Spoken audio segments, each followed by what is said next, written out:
এটা নবীজির হাদিস থেকে এসেছে। আমার একবার পিঠ 2 দিন ধরে প্রচন্ড ব্যথা, নড়তে পারতেছি না, চড়তে পারতেছি না। মসজিদে জোহরের নামাজ পড়ে দোয়াটা পড়ছি, বাসায় আসার আগে আল্লাহ তাআলা ব্যথা ভালো করে দিস। এখন আমাদের শরীরের অনেক জায়গায় অনেকের ব্যথা থাকে, ঠিক কিনা? মাথা ব্যথা হয়, চোখ ব্যথা হয়, শরীর ব্যথা হয়, বুক ব্যথা হয়, পেট ব্যথা হয়, হাঁটু ব্যথা হয়, পা ব্যথা হয়।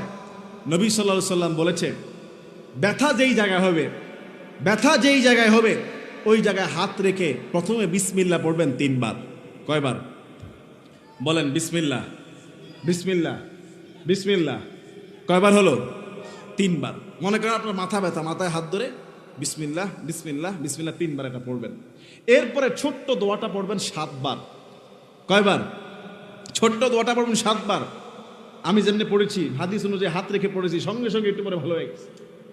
দোয়াটা হলো আউযু বিল্লাহি ওয়া কুদরতিহি মিন শাররি মা আজিদু ওয়া উহাদিরু। কি 30 সেকেন্ডও লাগছে বলতে? ছোট্ট দোয়া।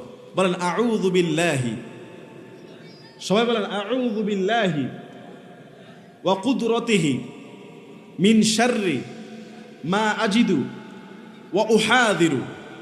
এই দোয়াটা কয়বার? 7 বার।